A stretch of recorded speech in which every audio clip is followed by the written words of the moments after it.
This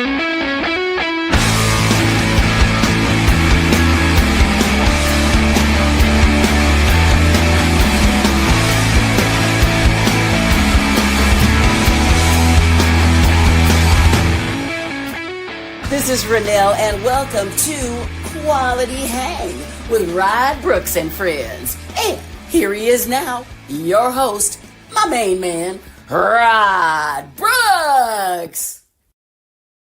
Thank you very much, Renelle. Indeed, this is Quality Hang, and I am Rod Brooks. And as always, I'm joined on this broadcasting adventure by my partner in crime, the co-host of Quality Hang. He is my friend and yours, Mr. Marcus Osborne. What up, dog? What is up, man? Yeah, man. NBA Finals Quality Hang post-game special. Yeah. We normally go live on Wednesdays at around 8 o'clock, but not at around.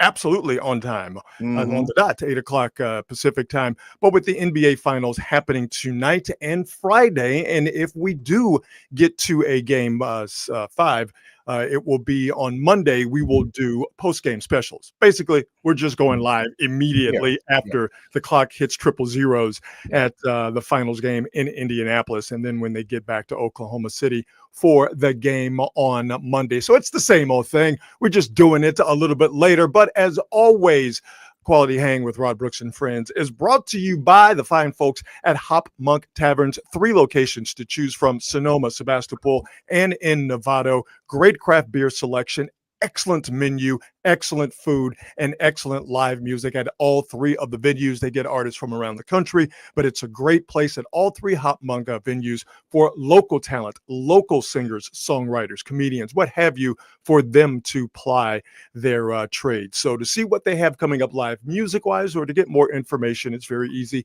Just simply go to hopmonk.com. But if you're around the Novato, Sonoma, or Sebastopol area, just drop in and stop by one of those places. By the way, don't let the tavern moniker fool you. It's a great place for kids and families as well. So again, check them out online at hopmonk.com, but better yet, check them out live and in person. Hop Monk Taverns, Sebastopol, Sonoma, and in Novato.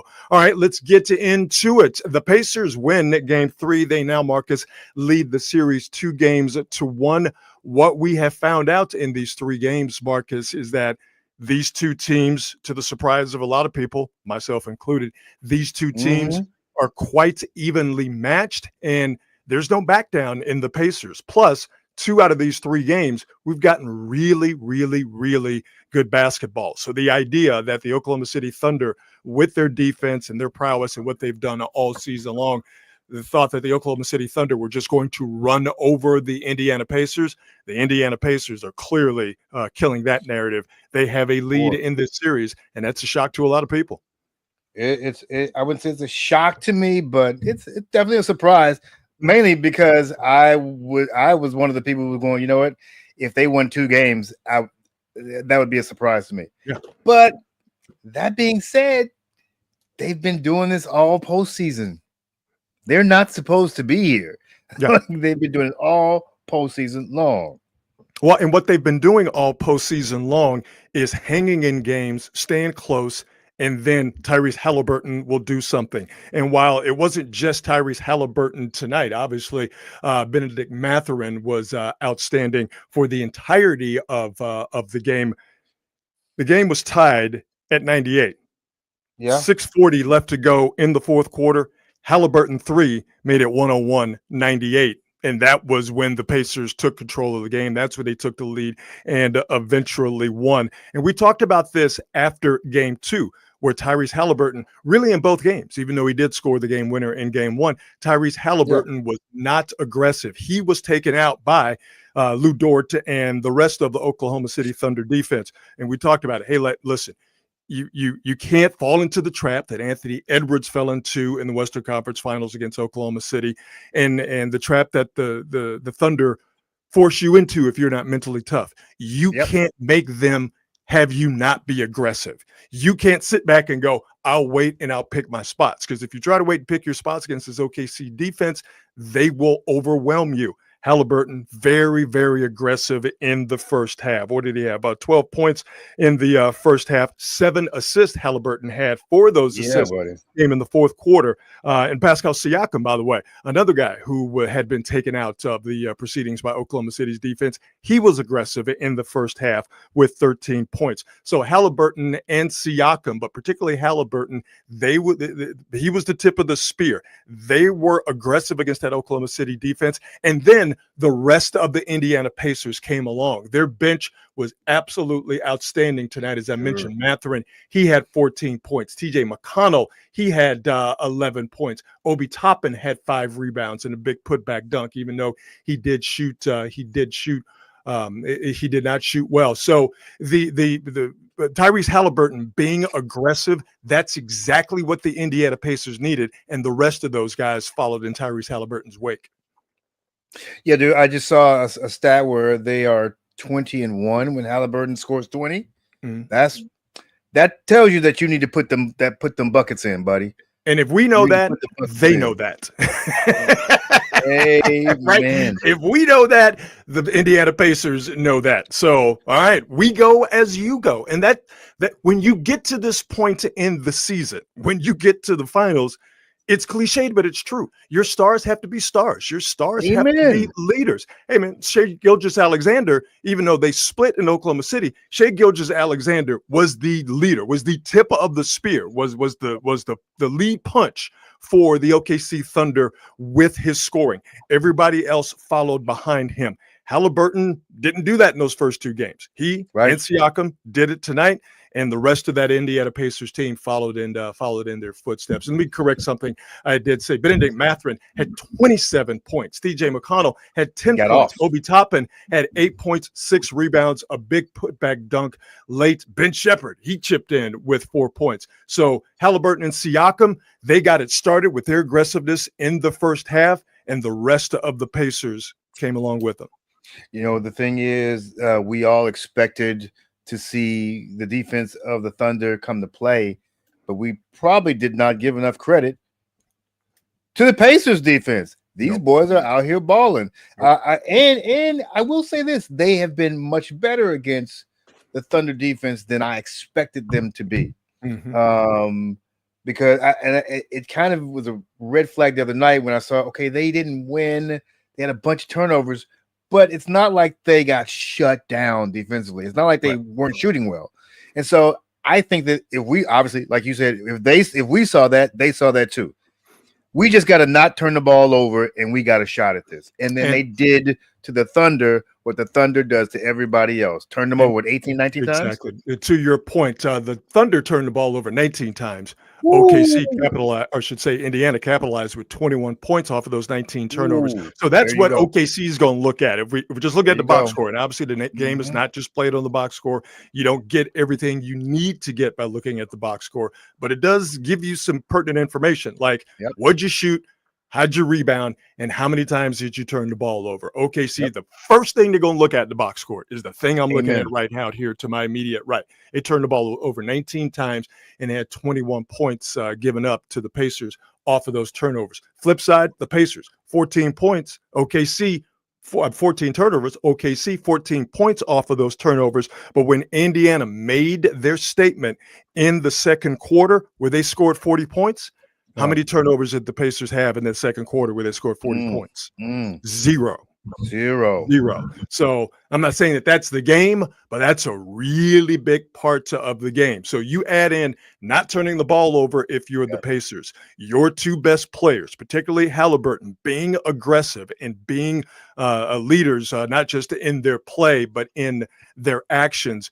If you add all of that up, along with being at home, that crowd and the, as Shaq likes to call them, the others, the non-stars feeding off of the crowd and what your best players are doing, the Indiana Pacers are absolutely in this series. And my prediction of OKC in 5 is as dead as Napoleon. You ain't alone, bro. You ain't alone. Because I feel like, I'd be surprised they win too. I'm curious because this might be another major coup for the Pacers. What was SGA's final point total, and how many free throws did he get? He only had 6 free throws. That's shot huge. Shot 9 of 20 from the field. Oh, 100%. Yeah. No, That's if huge. you keep Shai Gilgeous-Alexander off the free throw line, and on top of that, you're not turning the ball over, and you're forcing turnovers, and Shai had 6. That's ball game. Yeah, and I bet you that's a high total on the team too. SGA. Yes, absolutely. Yeah. That, I mean, boy, listen, I think Rick Carlisle had a lot to do with this. Well, we said this at the beginning of the series, and if you know who, Rick Carlisle's been doing this for a long time, and he is widely considered to be one of the elite coaches in the NBA, and he's been there before. He's done it before. Won a championship in 2011 with the Dallas Mavericks. So, yes, what Rick Carlisle is doing and what he has at his disposal with these Pacer players and their talent and what they lack in size, man, they are a bunch of dudes who they just move. They move. They never get caught flat-footed. They never they're always in motion. And that side-to-side motion, and then when they can get out and run off of turnovers or off of missed baskets, they're really, really hard. It's hard to defend in the NBA on the break anyway because athletes are so good. And even a team as good defensively as OKC, when you just have wave after wave after wave of guy coming, as you get that pause, as you get with the Indiana Pacers, it's rough for you. Pacers had 17 fast break points, by the way. Nice. Hey, dude, you know what? I bet you it is in this particular situation, being Rick Carlisle coaching that squad. Not only has he won one before, but he won as the big underdog as well. So he probably has some war stories to tell these kids. Hey, I've been this big underdog before. Yeah. Don't worry. I got the formula. Trust me. Yeah. And this is a Pacer team with these young Thundercats. They are so good and they don't know any better. And I mean that as a compliment. I really, really do. It's not that they're unintelligent. It's not that they're stupid. That's not the case. But they are so good and they are playing so free that they don't realize that that not that they shouldn't be in this position because they've been playing good basketball since the beginning of the calendar year, not just the NBA season, but the beginning of the calendar year. But they're so good that they know if they play up to their standard, which is get out and run, defend, keep it close, they got dudes like Halliburton, like Siakam, and then somebody's going to come off the bench like Benedict Mathurin. They got guys who are going to make plays, and everyone else just falls into place around those principles, if you will.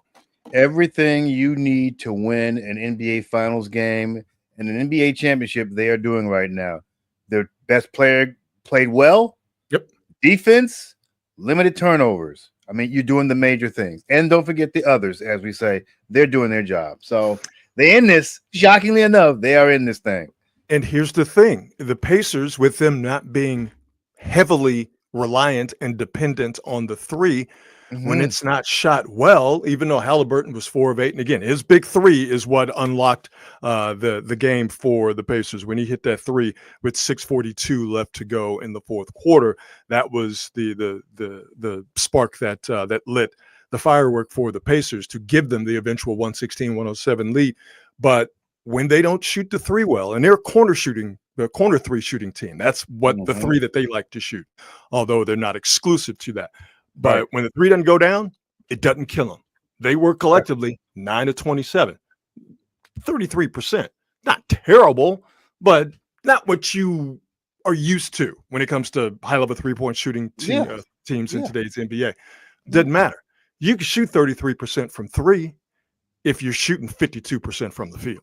It works. And you got up 85 shots. The math works out, baby. Absolutely.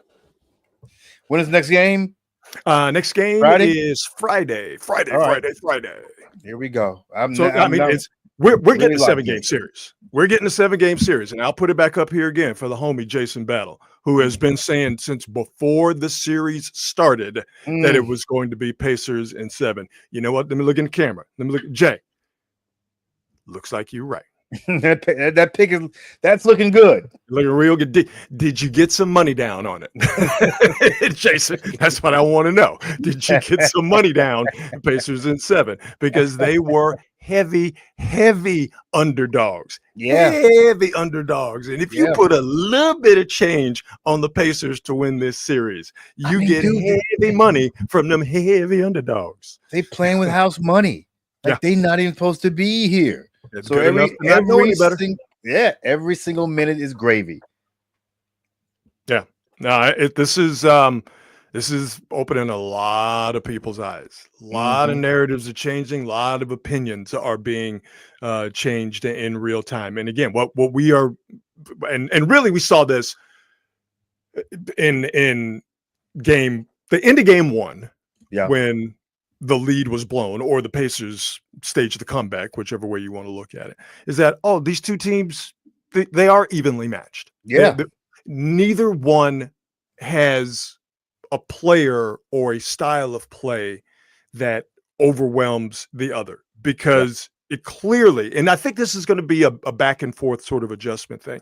Clearly, OKC's defense, while it's still elite, don't get me wrong, that sort of teeth rattling aspect it has on lesser teams doesn't have that effect on the Pacers. And I think a lot of that, if not exclusively, has to do with the fact they're so top to bottom, really, the guys they play, they're so athletic and they're so unafraid. And to have that athleticism and that offensive motion and the way that they do get after you defensively, they didn't bring a knife to this gunfight. Matter of fact, they brought a pretty good piece themselves. Pause. I don't know what's wrong with me tonight. I'm sorry. You're so excited. We're getting a really, really good final matchup. A great finals matchup. I am surprised. I think that I will be surprised if it goes 7. I'm still kind of leaning towards OKC, but we shall see. We shall see. Yeah, I mean, I picked them at 5, so I might as well stick with them. But the Pacers are going to. I think this was the springboard where Halliburton goes, okay, now I know what I need to do. You know, and whether he is as successful in being aggressive in first quarters in these future finals games as he was tonight, obviously that remains to be seen. But I think he understands from a mentality standpoint how he needs to play to start the game. He needs to duplicate what Shai Gilgeous-Alexander did in games 1 and games 2. He needs to play with that mentality. And if it works, if the points are there, like the 14 points in the first half for Halliburton tonight, great. But I think the bigger issue, especially when they go back on the road to OKC, the bigger issue is, what do your teammates see? Because if your teammates see you being passive, not that they're going to be like, oh, well, we don't have a chance to win this game, but there is a great value, as we saw tonight, in your best player being like, fellas, get behind me. They'll run through a wall when they see their best player doing that, and I think that was the case tonight. And I definitely think there's something to seeing this defense for a third time. Yes. When you've got the talents that they have and you've got the coaching that they have, getting a look at that defense multiple times, it gives you a chance to go, okay, we can dissect these dudes. But here we go again, though, with OKC. They had success, and give Indiana credit, because I think the pace of the game, and you hear this a lot, and it's true, whoever dictates. See, I'm being very careful now with my diction and my pronunciation, because I've already had a couple of pauses. But whoever dictates tempo is the team that has the advantage. OKC dictated tempo for 3 quarters and a little bit in game 1 until the Pacers dictated tempo to come back from a 15-point lead. OKC fully dictated tempo in game 2. Tonight, the Indiana Pacers fully dictated tempo in game 3. But to go back to game 2 and then tonight, OKC had a lot of success going big, with Chet Holmgren and Isaiah Hartenstein, and staying big, running them out actually in a couple of instances, both of the bigs at the same time in game 2, and they had success with that. Now, I think the way the Pacers played tonight, dictating tempo, they basically just ran Hartenstein off the floor. He only had 18 minutes and change. OKC's advantage, because the Pacers are not going to get any bigger. They don't have little dudes, but yeah, Hartenstein is a bigger guy than what the Pacers have on their squad. And obviously Chet Holmgren, not being the biggest guy, but being able to block shots, being very long and very rangy. The one advantage that the Thunder do have is that they have size. They have bigs. When they can't use those bigs, when they can't press that advantage as they did in game 2, couldn't press it tonight, that's where OKC is going to have a problem. So to me, that's going to be sort of the around the edges matchup to watch. Will the Pacers be able to dictate tempo and keep the double big or keep the bigs, particularly Hartenstein, at bay? Or is OKC going to be able to get it to where they want to where they could use the one advantage that they clearly have, which is those two guys in their size? I'm such a child. I know. I know. I'm trying to keep it together, dude. In what I just said.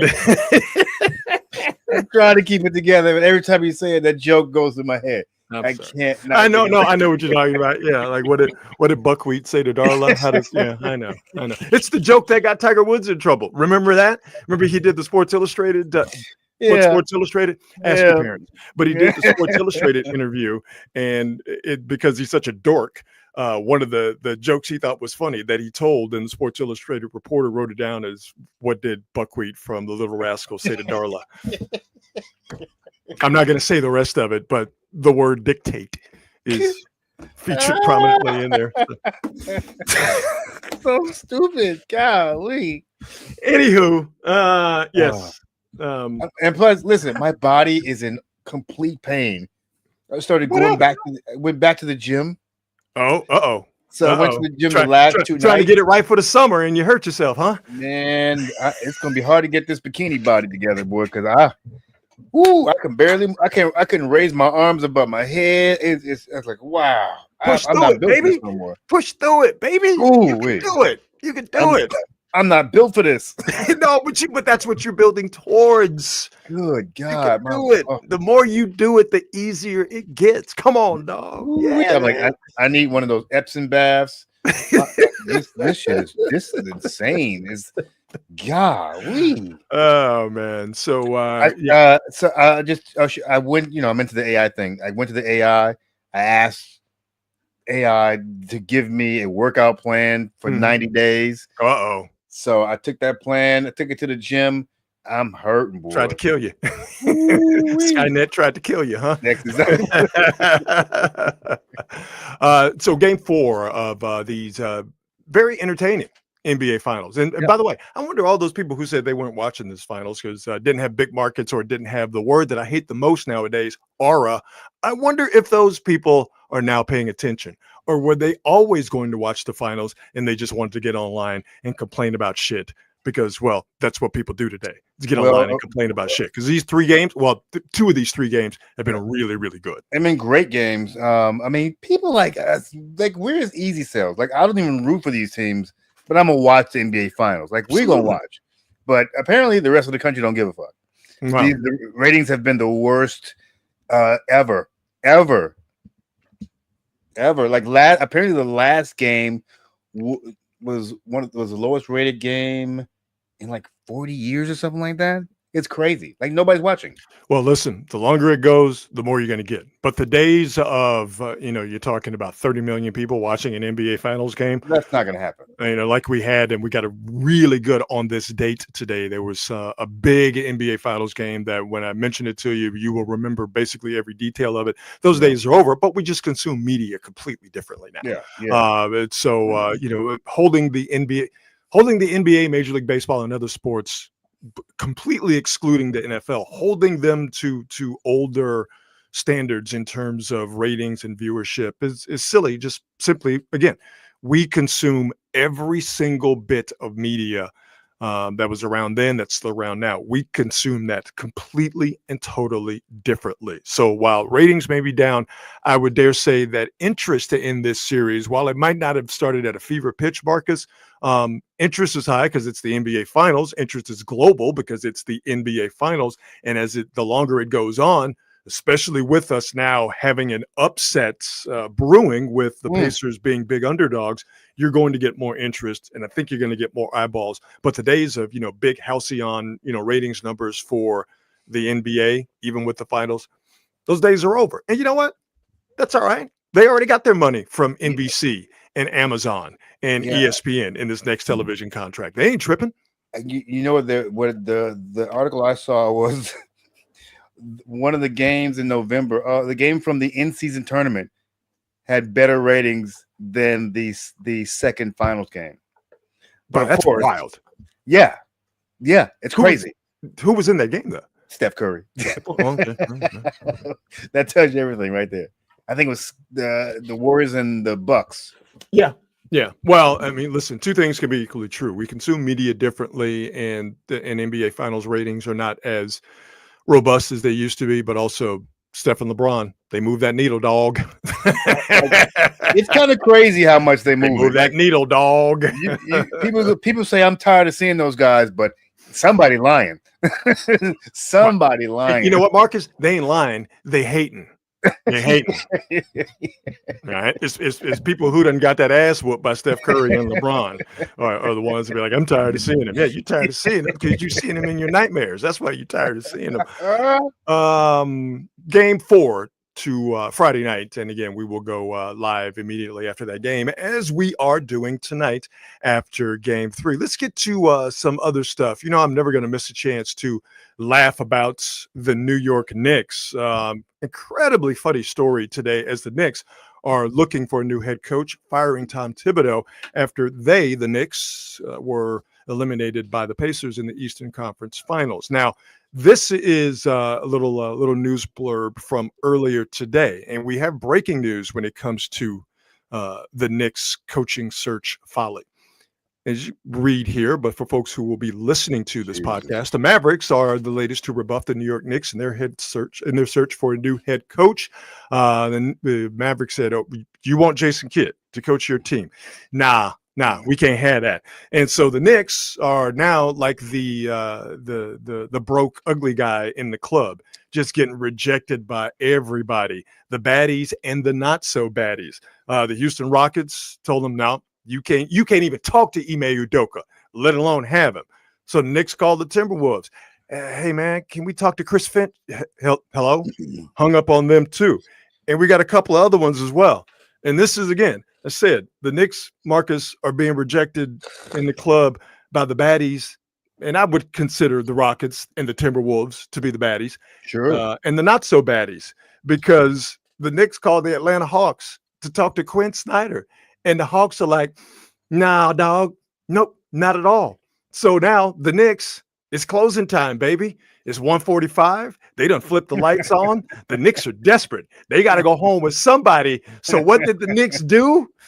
They called the ugly girl of the NBA, the Chicago Bulls, and asked if they could talk to their coach. And the Bulls are like, "You smell like desperation in Eastern Conference Finals losses," and walked away from them. The Knicks cannot get a coach, and this is absolutely hilarious as they are floundering around. Dude, this is the arrogance of the New York Knicks, of James Dolan in particular. This is, you fire your coach. Now listen, I'm not saying every team has it all figured out, but generally speaking, when teams fire a coach, they have some sort of idea who they want to bring in, who they have an opportunity with, whether it's somebody on their own squad or whether it's somebody who they think might be available. Did they really think that they'd have a shot at Jason Kidd, Ime, or Finch? Like, these are playoff teams. They're not giving up their coach for. Of course, you're not getting them these people. Of course. Hey, what are you thinking? You miss 100% of the shots you don't take. Yeah. That's 100% true. Hey, again, we all remember being young. You just holler at all of them. Eventually, one of them Play a numbers game. gonna get you a phone number. Exactly. You play the numbers game. Play a numbers game. Play a numbers game. I'm going in this club tonight. I'm gonna hit up at least 75 chicks. One of them is gonna be desperate enough to take me home. Hey man, the Knicks coaching search is like John Starks in Game 7 of the 1994 NBA Finals, 2 for 18. As the great Scarface Brad Jordan himself said, he was shooting like a shotgun with a bent barrel. And right now, the New York Knicks are just out there floundering, looking for a brand new coach. And I, for one, am enjoying the Knicks just out there, just tossing and turning. One name has been thrown around that should be the Knicks head coach, and that's Mark Jackson. Oh, I counter Mark Jackson. By the way, if the Knicks hired Mark Jackson, I would enjoy that. Perfect for them. It'd be because what would his offense be? It was what he wanted to run when Steph was under his coaching with the Warriors. Just give him the ball and do a lot of pick and roll and have a bunch of guys focused on the ball handler, because that's how Mark Jackson played the game. So if Mark Jackson did go to the Knicks, that'd be great for Jalen Brunson. Oh, yeah. Get a ball. Basically, it'd be what they did with Tom Thibodeau. Get a ball to Jalen Brunson and let him do stuff. You know, just that's what do they call it in AAU ball? Do his ass basketball, where you just have a bunch of guys just yelling from the sideline, cook his ass, do his ass. That's exactly it. That's Mark Jackson's offense. Exactly. But I want to throw a name out. And a guy that is near and dear to my heart because of what he did with the Rockets in 94 and 95, helping them win those championships. Here's what I think the Knicks should get. Remember Sam Cassell? Oh, yeah. He's been on the sidelines forever trying to get a gig. He has been an assistant coach in the NBA for at least 20 to 23 years. Yeah, it's weird, man. And Sam Cassell is widely considered to be a very, very smart basketball guy and widely considered to be a good dude in NBA circles. Well respected. They've been well respected. There have been a lot of dudes over these years who have been given their first shots, and Sam Cassell has not been one of those guys. Really interesting that that's who the Knicks should get, Sam Cassell. I agree. I think that's a great name. Really interesting that he hasn't gotten a shot and he's got championship experience, playoff experience. Yeah. He himself was a really, really good player. A really good player in clutch moments, in crunch time. It's weird. Like this is the DNA that you want from a championship head coach. Yeah. Interesting. But James Dolan is not the type of guy who does things that are intelligent. He does things that are reactionary, like that beef with Charles Oakley. So dumb. Just to name one thing. So I would be very surprised if James Dolan did anything smart with his coaching search because, well, he's doing all the dumb stuff. And again, I don't think that Tom Thibodeau was untouchable. Firing Tom Thibodeau, like I said, I don't know if it's a great move, but I didn't think it was a terrible move. Yeah, but if you got to get somebody better. That's something you've had to been thinking about for a while. So you have to have a plan of action. And again, James Dolan is losing a bunch of money with the Sphere in Vegas. How do you lose money in Vegas with an entertainment venue that is there's no other in the world? Some people losing money on it. I think that tells you a lot about James Dolan and how he goes about doing stuff. He is the magical ability to be a loser in every conceivable fashion. Mm-hmm. Yeah, and I don't know. You fire Thibodeau, you must believe you can get someone better. And this is what I'm thinking. Who are you going to get better? Because anyone better has probably got a job already. I think they thought they could catch the Dallas Mavericks. And I understand this because of how the Mavericks handled the Luka situation. I think they thought the Knicks, they could catch the Dallas Mavericks slipping, so to speak. Like it's because, Nico Harrison looked like a chump the way he just gave the Lakers Luka Doncic. I would have pressed him too. Yeah. That makes sense. But if that was your plan A and B, and all of a sudden you have nowhere to go, they're floundering at this point. So Nice job, Knicks. We're enjoying the show. Where do we go here? How about let's find out what Victor Wembanyama is up to. This is hilarious. Victor Wembanyama, who hopefully has recovered from what was it, the deep vein thrombosis issue that cut short his wonderful season. Looks like that's taken care of. So now Wembanyama is working on his mind, and Victor Wembanyama is in the midst of a 10-day stay at a Shaolin temple in China, where he is studying meditation, Shaolin Kung Fu, He's and going to traditional be a member of the Wu. That's what he's trying to do. That exactly right. Yeah, Victor Wembanyama ain't nothing to fuck with, as the Wu likes to say. So let's see if we can get some pictures of Wembanyama. How seriously is he taking it? Is he just over there sightseeing, or is he really down for the Shaolin cause? Oh yeah, homie, serious. Yeah, Man. yeah. No, he Actually, it looks better. He went from Afro to looks better. Yeah. No, he's It's a better serious. Yeah. better look. The NBA's in trouble. He's the tallest Dalai Lama in the world. The NBA is in trouble because he already has the game, and now he's getting that he's getting the mentals right. Yeah, that's a problem.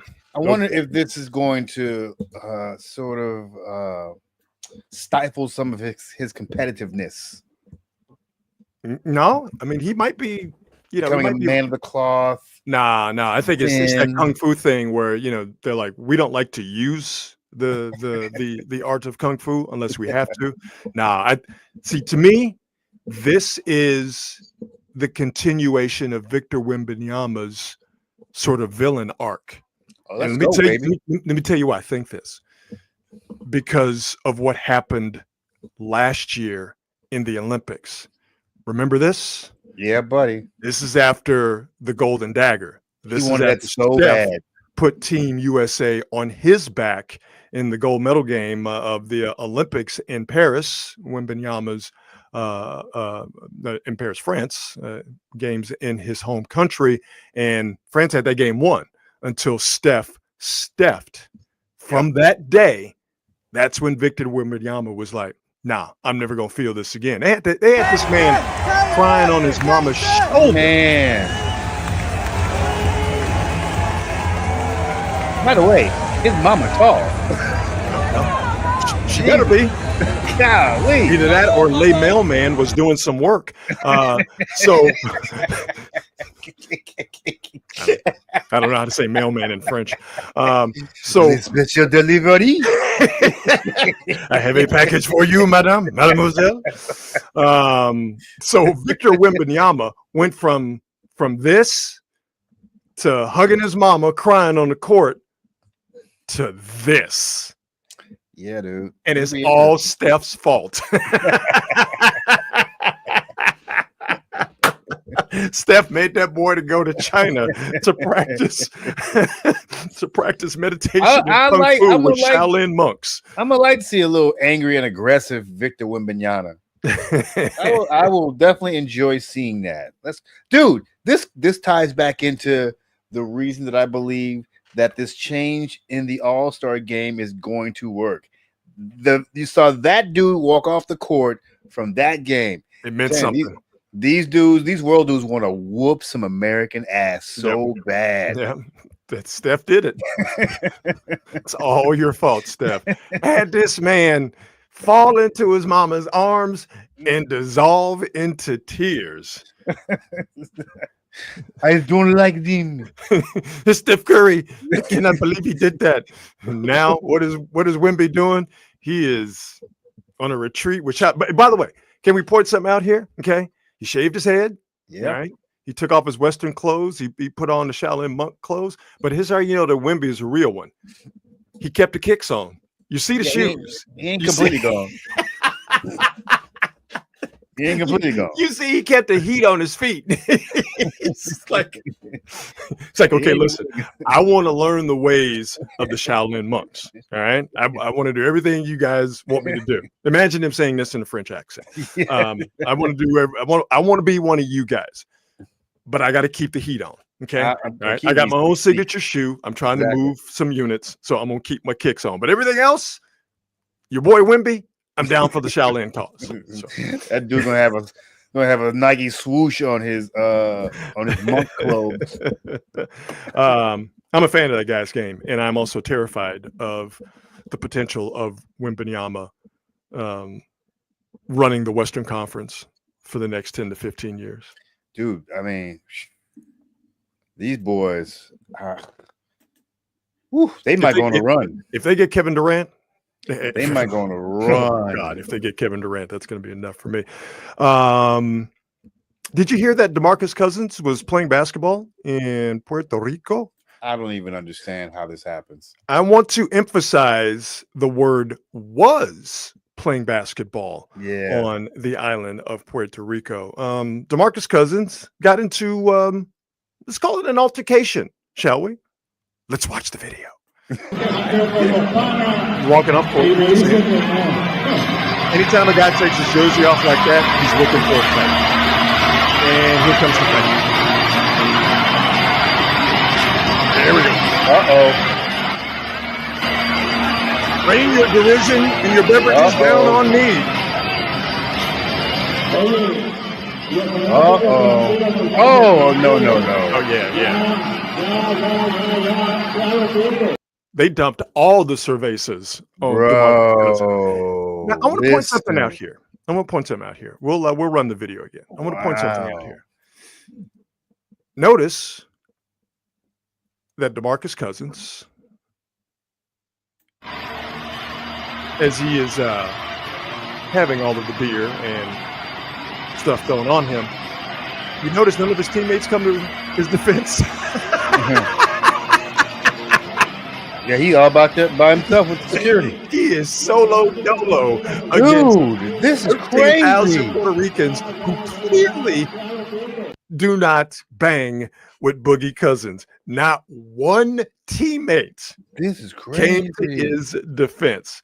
So I'm not mad at him for trying to go after them. You shouldn't do it, but everybody threw him. Oh man. So what led to this this altercation? Well, here you go. Interacting with the local populace, and he gets a big handful of, well, DeMarcus Cousins.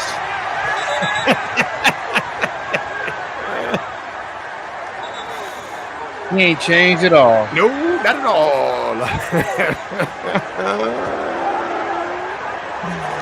Oh man! By the way, that was a very aggressive grabbing of the package. Yeah, dude. What was going on there? Good God, DeMarcus, he just tripping. Like, so the guy, the guy in the crowd is doing the international signal for crybaby, and I love the news accounts of this interaction between DeMarcus Cousins and the local basketball-loving populace in Puerto Rico. That they said that Cousins, that's a very fortunate pausing of the video by your boy here. They said that DeMarcus Cousins grabbed his zodiac sign. Yes, thank you. And then put his hand out that he used to grab himself with out to the guy that was doing the crybaby sign for him to smell the glove. Wow. If you're a Spinal Tap fan, so that's definitely not minty fresh. Oh no. Matter of fact, quite the exact opposite. Yeah. So here you go. You got Cousins again. Very aggressive junk grab, and then he extends an olive branch to the guy in the form of the finger. Yeah, it was just some aggressive finger. Finger showing. Sure. No, not finger. The other stuff. Everybody, settle down. Cut it out. Okay. Quality hangers in the comments section. All right. I'm sorry that I started this off on a very naughty tangent, but y'all don't need to go down there. So DeMarcus Cousins was playing basketball in Puerto Rico. He was suspended for the rest of the season and fined. My guess is, Marcus, is that DeMarcus Cousins ain't going to pay that fine, and he ain't going back to play ball in Puerto Rico. I'm not mad. Give me some entertaining video to watch. It's all good. Thank you, DeMarcus. I can't believe he's at the stage. I mean, I will assume he loves hoop, but I can't believe he's at the stage of his life where he Let's go play basketball in PR. I mean, maybe people. You know what, dude? After he got hurt, it just seemed like teams were like, you know what, we don't want to deal with this. And because he wasn't good enough anymore to put up with the tantrums. Well, but I know he wouldn't have a place to play in the NBA just because not only not wanting to deal with him, he can't move, he can't play anymore at a high level. I'm surprised he can't go to China. I'm surprised. Well, Europe's probably too far. Probably now I think about it, China's too far too. Yeah, I don't know. I mean, and listen, I get love and hoop, but Puerto Rico, or he could need the money. All right. Well, I hope not. Just saying, he's pretty damn good though. Before he got hurt, yeah. And I thought his stint with the Warriors was going to be special, and then he tore his Achilles, didn't he?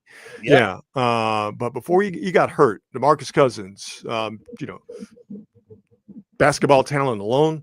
Oh, he was a top very very talented basketball player, without a doubt. Yeah. Without a doubt. Yeah. So I don't think he's going back to Puerto Rico. Just a thought. Just a thought. We lost another giant, unfortunately. Today, Brian Wilson of the Beach Boys passed away at the age of 82, just like Sly Stone, who passed away a couple of days ago, also at the age of 82. Brian Wilson of the Beach Boys. And I'll admit, the Beach Boys weren't necessarily my type of hype, but like the Beatles, they were inescapable. They were everywhere. And particularly Pet Sounds. Well, that's the one that God only knows. Right, exactly. Was their masterpiece and was really Brian Wilson's masterpiece. And that album, that song, and that Beach Boys sound was beloved worldwide. Yeah. And still Pet Sounds in particular is still influential to this day. And it was interesting to hear people talk about how much Brian Wilson influenced their lives and their musical journey. It was just like what we talked about, Marcus, on Monday when we got news that Sly Stone, head of the Sly and the Family Stone, passed away. I mean, they were right there for people in terms of loving their art, and then their art influencing so many millions of people worldwide to be musicians or just in their everyday regular lives.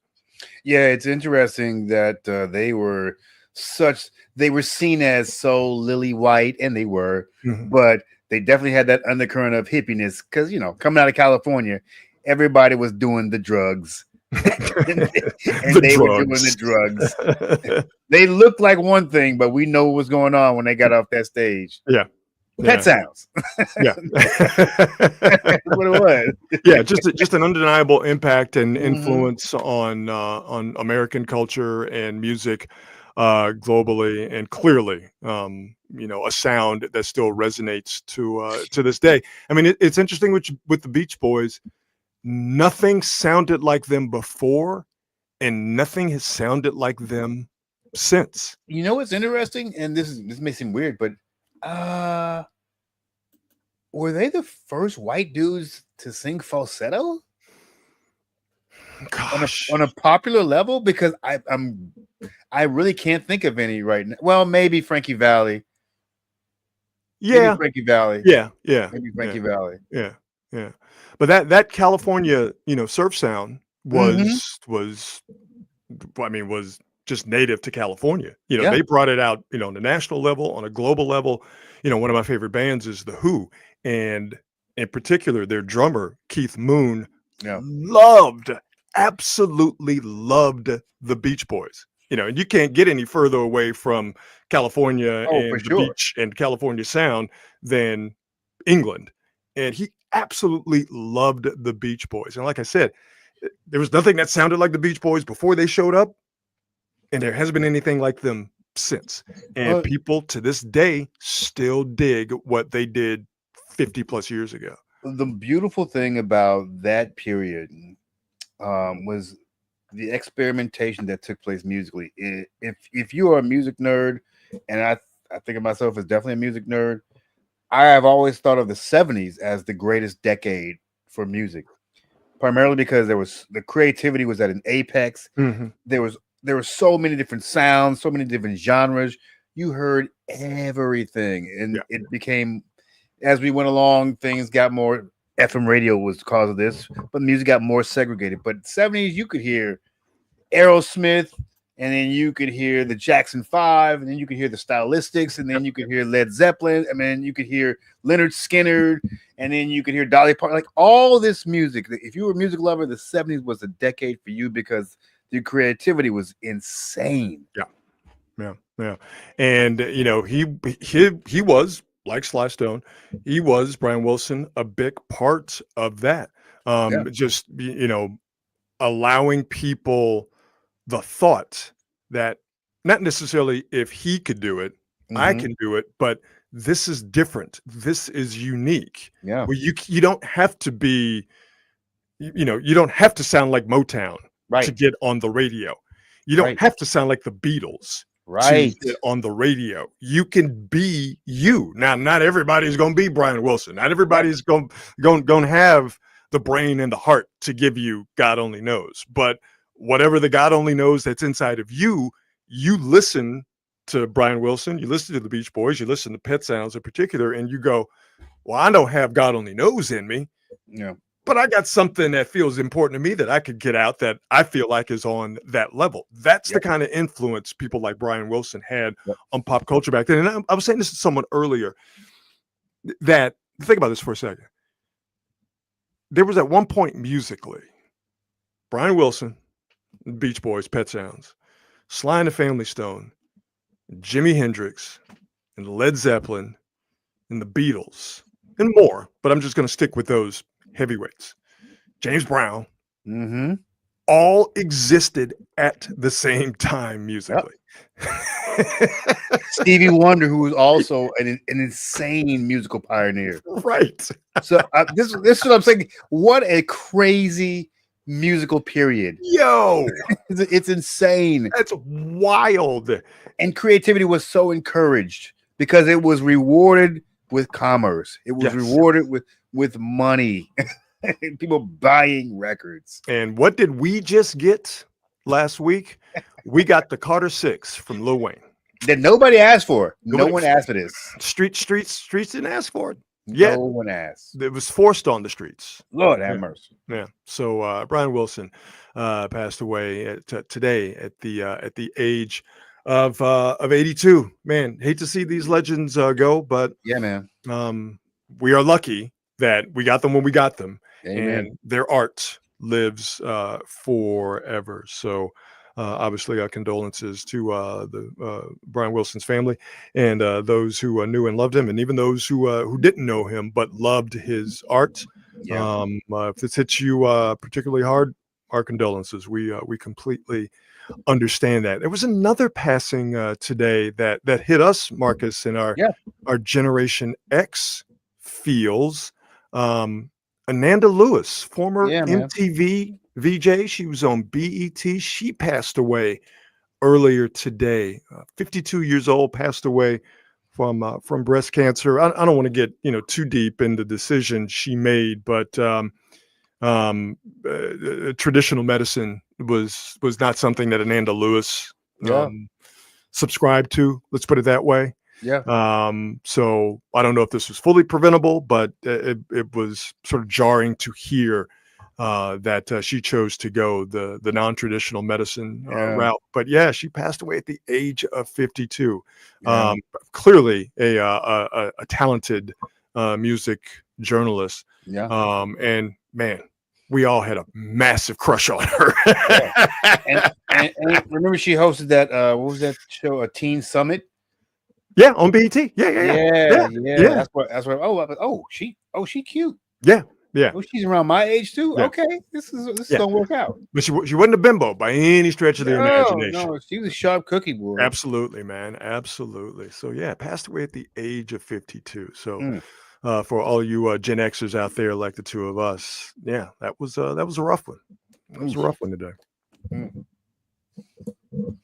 All right, let's have some fun. We brought it down a little bit. Let's have some fun. We always love to do on this date, and on this date, June 11th. This is a good one.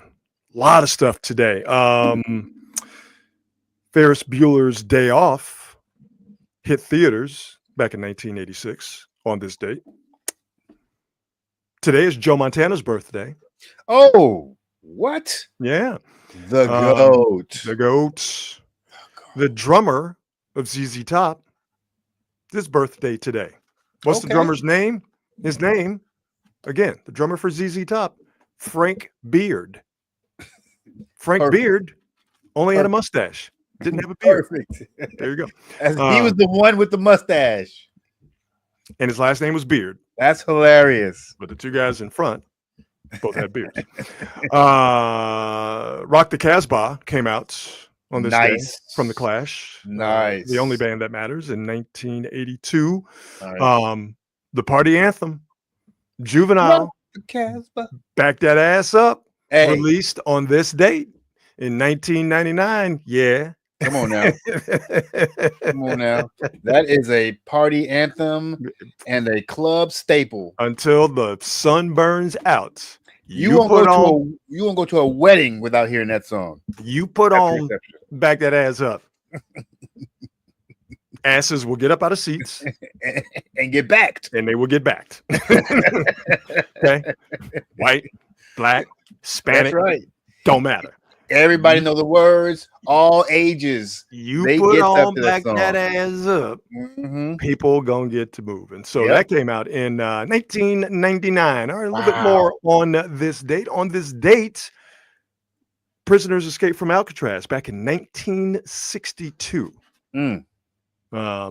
They were assumed dead. There's been one movie with Clint Eastwood, countless documentaries, and there are some people who believed that at least one of them escaped, with us being a couple of Bay Area residents. Have you been to Alcatraz? Oh, yeah. Okay. All right. So we see Alcatraz all the time. It's funny. I went one time for the first time when I was 42.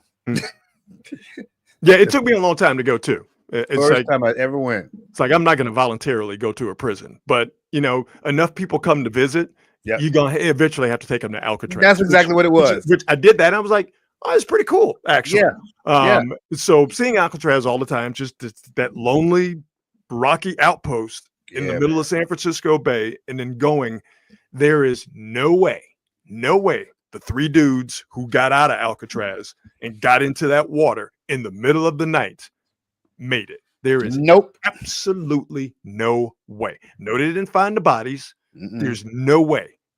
That water is too cold, too choppy, and the nearest land, be it Angel Island or San Francisco, is way too far away.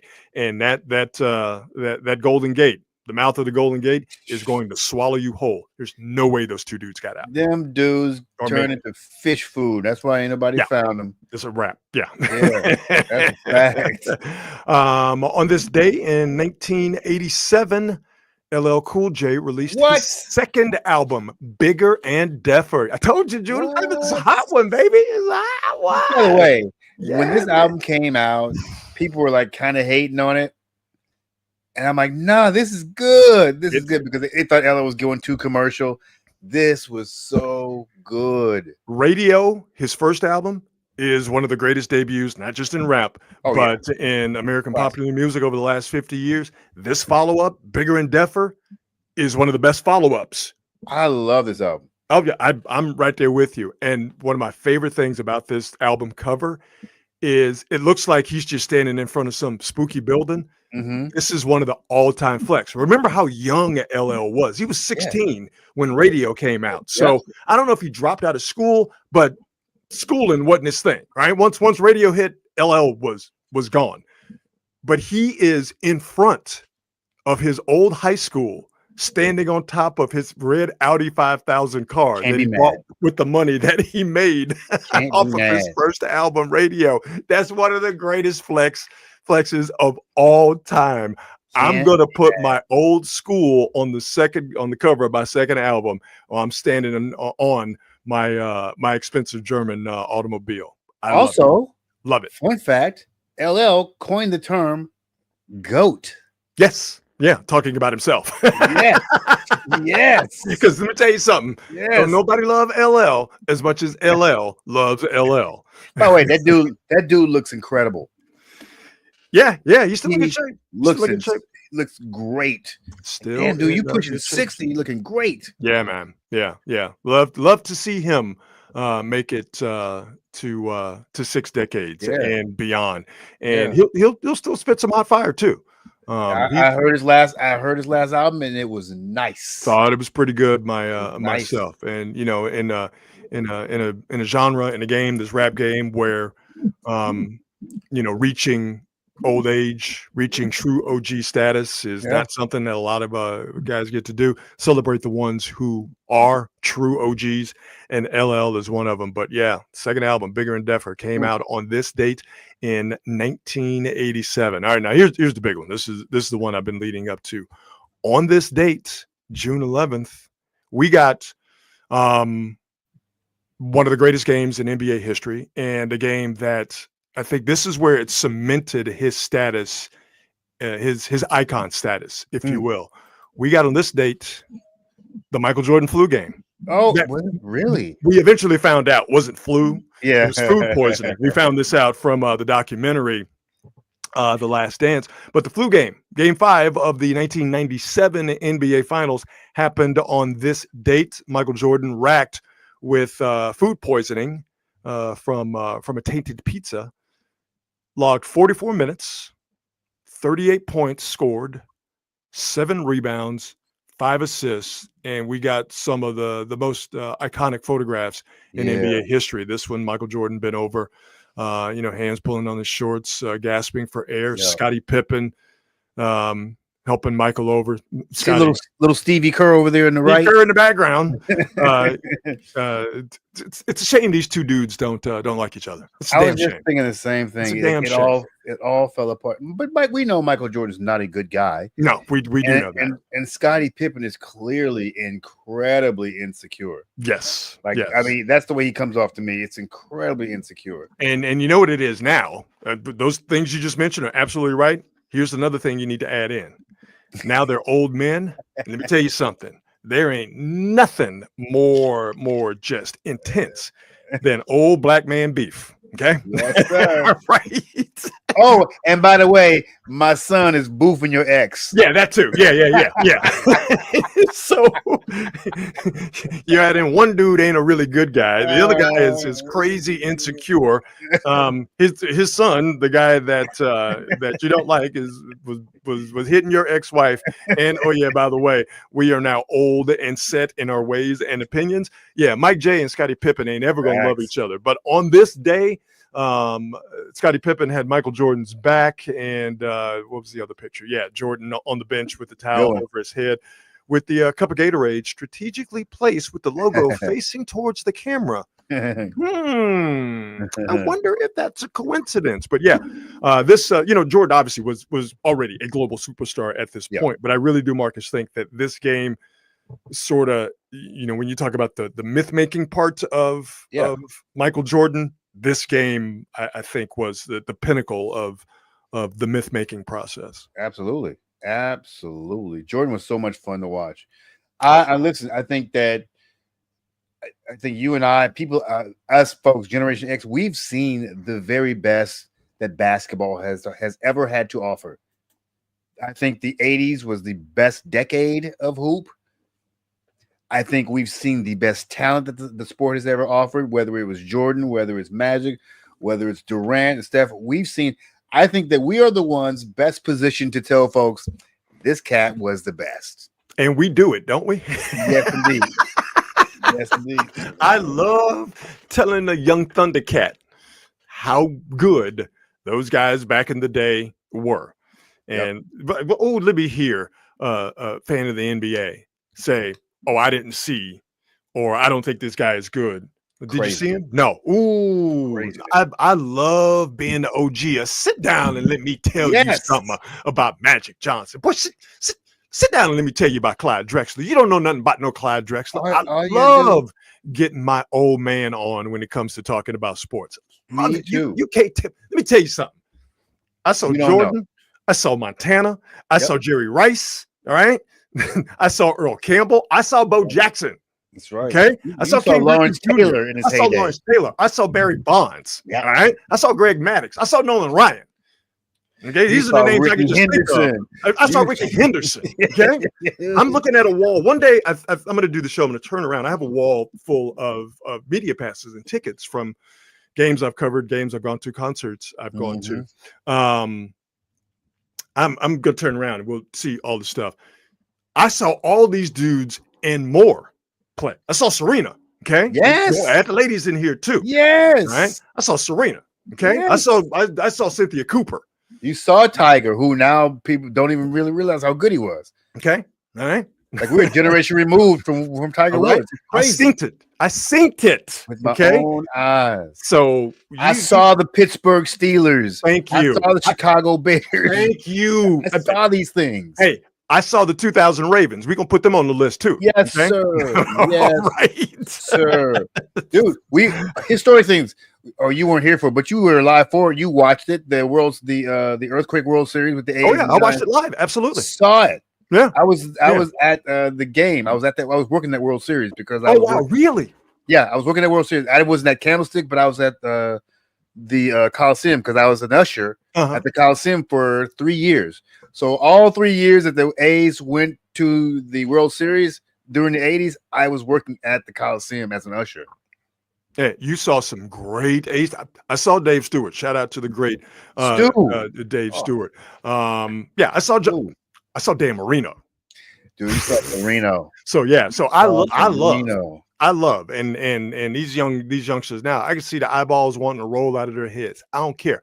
I saw them. You didn't. I'm gonna tell you about them. So, and this is not to disrespect these new cats we got right now, because I'm gonna disagree with you a little bit. That while our era is always going to be important to us, I don't think we've seen I think it's going to continue to progress because no one ever imagined that we were going to get anything like Steph. Okay. No one ever imagined we get anything like LeBron or Kevin Durant. Oh. So while the talent will always get better. Yeah, always. I think we are very fearful of what the game is going to look like and how it's going to feel to us when those three guys in particular are gone. I'm always the type to think positively about what's on the horizon, because if we can have, we didn't see Wilt play. We saw Kareem Abdul-Jabbar. He was still very good, but we saw him near the end of his career. Our parents and our grandparents didn't think we'd get anything beyond Wilt. I'm sure when they saw Wilt and he was doing this thing, they thought about him the same way people think about Steph now, and the same way we thought about Mike. Like, holy shit, I can't believe this. And then what comes along not too long after Wilt? The greatest center of all time in Kareem Abdul-Jabbar. So I'm a big fan and a big believer in the progression of sport, not just the NBA, but the progression of all sport. You have, I love snowboarding. There was a time where doing, what was it, a 900 in snowboarding and skateboarding was crazy. Now you got dudes doing, 2750s, shit like that. Like that's the progression of sport. I'm a big believer in that. And I think basketball is going to continue on a very progressive upward track. Well, yeah, it can't help it. It can't help but to do so because everything, the medicine, the way people take care of themselves, all these things improve and get better. As I'm also a believer in the great players of the past would be great players now. Oh, yeah, absolutely. Because they'd have all the same advantages and they'd have the same will, the same skill. I don't think they would suck. Dude, watching footage of Wilt is insane how good that dude was. Yeah. I watched Wilt. What is this dude doing? Bank shots. Master the bank shot. If you spend any time on Twitter, this will pop up where there is footage that they've now put in. They've made it high definition footage. Yeah. And it's footage of Wilt and then Lou Alcindor, Kareem Abdul-Jabbar playing in a finals. I forget when it was, 73, 74, something like that. When Kareem was with the Milwaukee Bucks. Yeah. Hook shot on point, okay, for Kareem. All right. Killing it. But Wilt is smacking that bad boy out of the sky. And understand, Steph's 3, Jordan's turnaround, fadeaway, Dirk's one-legged step-back jumper, and Kareem's sky hook at the top of the list, the most unguardable, unstoppable shot in the history of the game. Yep. No one could touch that sky hook except one dude, Wilt Chamberlain. He's so athletic. It's insane how athletic that dude was. Yeah. And people think of him as like this big, like you look at his number. Oh, he was big, dominating. He was a beanpole. Yeah. Skinny dude just killing them. And you're never going to get me to say, well, he wasn't that good because he wasn't playing anybody. Shut your crazy mouth. No. All right. I'll never say that. Just, respect it. Respect what they did. Respect the time. And understand context. Context is always very important. And the rules, particularly, I mean, even the way people the way people dribble now is there's no way it's different. Everybody would be called for travel now. Everybody, you'd be called for palming the ball. Everybody. You can't, Bob Cousy, God bless him, had to dribble on top of the ball. Hand on top of the ball. That's right. If you played if Steph Curry came in and would be able to play with NBA rules back in those days, he would have averaged 100 points. I'm being hyperbolic here, but who is this monster? Yeah. Burn the witch.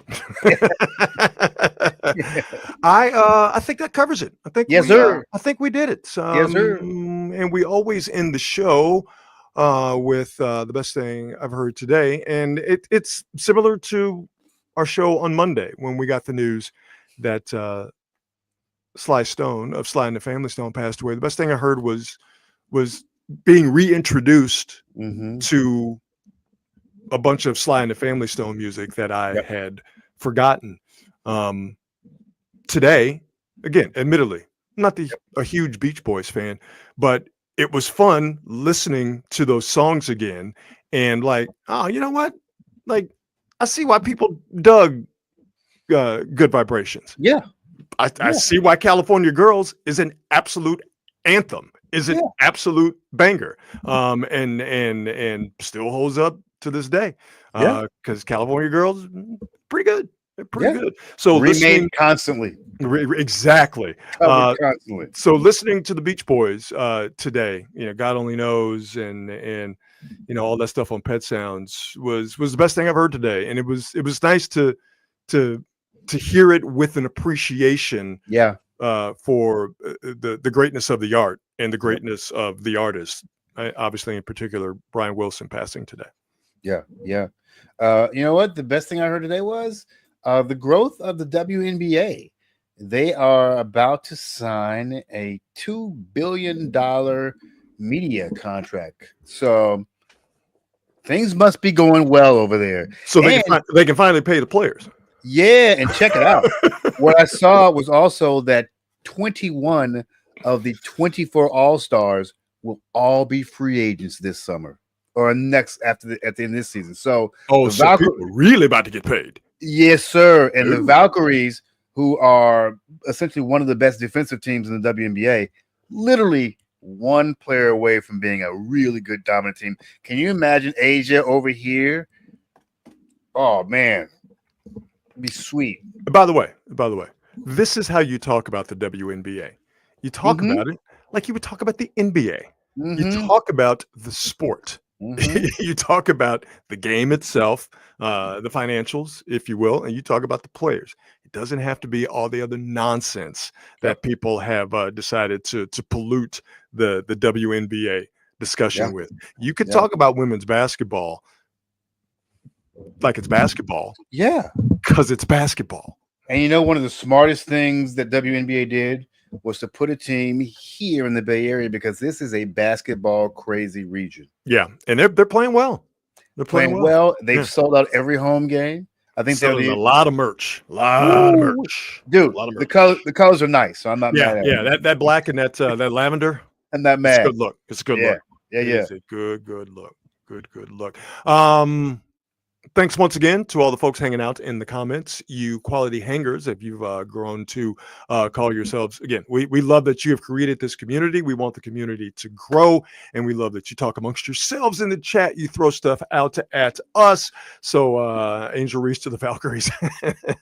We need people who can score a lot. I was about to say, I don't think she provides the offense that the Valkyries are looking for. But and again, you can have a conversation about Angel Reese as a basketball player without being a jackass. It's entirely, you can have legitimate criticisms about her game without being a jackass. Absolutely. You can also have legitimate praise about her game. Absolutely. Without being a jackass. You could be a jackass on both ends of the spectrum. But again, to those quality hangers in the comments, we see you. We love you guys. Thank you so much for hanging out with us. And once again, we would like to thank the fine folks at Hop Monk Taverns for sponsoring the show.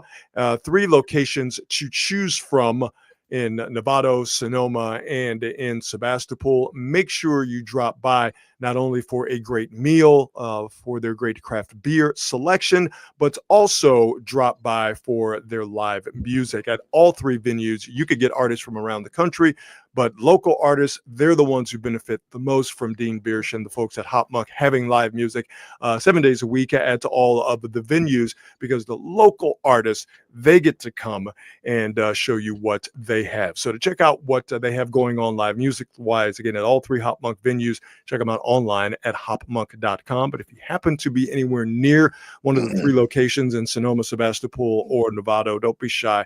Hop in. And even if you have family, it's a tavern, but it's a great place for families as well. The kids menu, pretty damn good. Really damn good. Marcus, we did the damn thing. Once again, sir. It was a Stone Brew, brother. And again, programming note, as we were live after the NBA Finals game tonight, we will be live after the Finals game on Friday as well. So it won't be at 8 o'clock on the dot Friday.